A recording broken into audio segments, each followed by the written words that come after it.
اي حد عنده بسكوت في البيت هيقدر يعمل الكيكه الجميله الرائعه اللي انتوا شايفينها دي. هنعمل النهارده كيكه اوريو. الكيكه دي لعشاق البسكوت بصفه عامه ولعشاق الاوريو بصفه خاصه. كيكه سهله بسيطه من غير فرن، تعمل في الطاسه، الاطفال الصغيرين ممكن يعملوها. هنعملها كده ونخليها على شكل جاتو كده، وهنقول كمان على كل البدائل بتاعتها في الفيديو. بس قبل ما نبتدي الفيديو، لو اول مره تشوفوني انا اسمي ناديه، ما تنسوش تشتركوا في القناه ولايك وشير لو عجبكم الفيديو. هنبتدي اول حاجه بتجهيز الكيكه بتاعتنا. هنحتاج اي نوع من انواع البسكوت، ولكن طبعا اذا انتم عندكم اوريو هيكون افضل واحسن كتير. انا مستخدمه في الوصفه دي الاوريو اللي انتم شايفينه دوت، اللي بيبقى فيه في نصه كريمه. مستخدمه باكيتين من الاوريو اللي هو كل واحد فيه 20 وحدايه، فانا مستخدمه 40 وحدايه من الاوريو. ممكن تستخدموا كميه اقل من كده عادي جدا وتعملوا كيكايه اصغر من اللي انا هعملها. وطبعا ممكن برضو تقللوا بقيه المقادير وهتطلع معاكم حلوه جدا.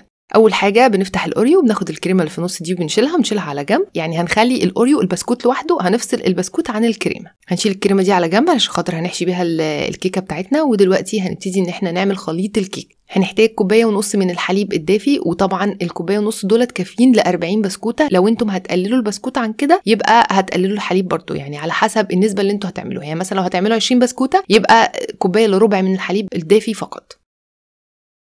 وهنبتدي بقى نحط الحليب حبه حبه ونكسر في البسكوت كده اهوت ونهرسه بالويسك بتاعنا. لو انتم يعني مش عايزين تبذلوا مجهود كتير في الخطوه دي ممكن تطحنوا البسكوت الاول قبل ما تشتغلوا، ولكن انا كنت مش عاوزه اوسخ اي حاجه وقلت هشتغل على طول. بس هتاخد شويه وقت ان انتوا تقعدوا تطحنوا كده شويه. زودت الحليب كله لحد لما الخليط ناعم معايا وبقى عامل زي الخليط بتاع الكيك العادي.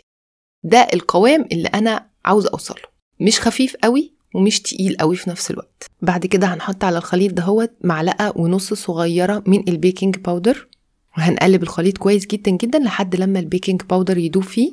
طبعا ده اللي هيخلي الكيكة ترتفع معانا وتتحول إلى كيكة.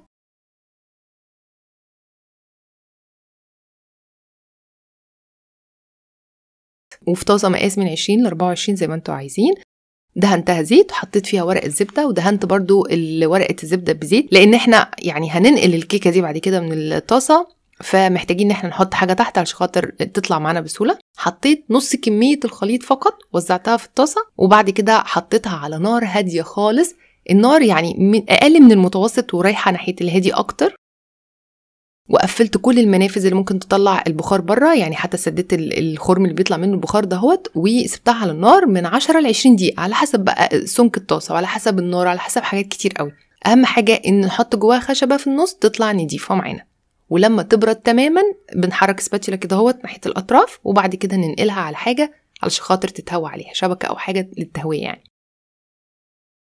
شلت ورقة الزبدة وهعمل نفس العملية دهيت للخليط التاني، نفس الكلام. يعني الكمية اللي انا عملتها دي تعمل معانا كيكتين، ونفس الكلام بقى على النار. دلوقتي بقى هنجهز الكريمة بتاعتنا. هناخد الكريمة اللي كانت جوه الاوريو اللي احنا شلناها من الاوريو دي، وبعد كده احط عليها باكت من الكريم شانتيه. الباكت دهوت بيحتاج نص كوباية من الحليب البارد، يعني اللي مكتوب على العبوة ان هو بيحتاج نص كوباية من الحليب البارد علشان خاطر يمسك نفسه. معلقه كبيره من الكاكاو الخام اللي هو معلوش سكر، لان الكريم شانتيه اللي انا مستخدماه عليه سكر، وكمان الكريمه اللي جوه الاوريو عليها سكر، فخلاص يعني كفايه كده قوي. وهنضرب بقى بالمضرب الكهربائي كده اهوت لحد لما قوام الخليط دهوت يتقل معانا.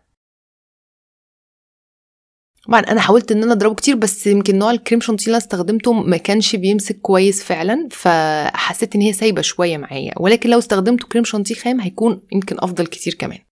بس انا حبيت ان انا اوريكم برضو العمليه كلها والايرور برضو كله. هنحط الكيكه الاولانيه عدل يعني زي ما هي، ظهرها تحت وشها فوق، وبعد كده هنحط في النص طبقه من الكريمه اللي احنا عملناها، وبعد كده نحط الكيكه التانية مقلوبه يعني وشها تحت وظهرها فوق.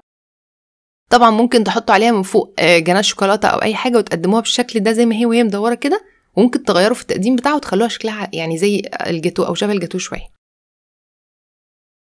حطيت عليها بقى من فوق معلقتين كده من النوتيلا، سخنتهم او دفيتهم في الميكرويف وحطيتهم عليها كده من فوق. ممكن تحطوا جناش شوكولاته، يعني كميات متساويه من الشوكولاته والقشطه او الشوكولاته والكريمه وتدوبوهم مع بعض، مثلا معلقتين شوكولاته ومعلقتين قشطه مثلا دوبوهم مع بعض. ممكن تحطوهم على الوش من فوق، مش لازم يعني نوتيلا.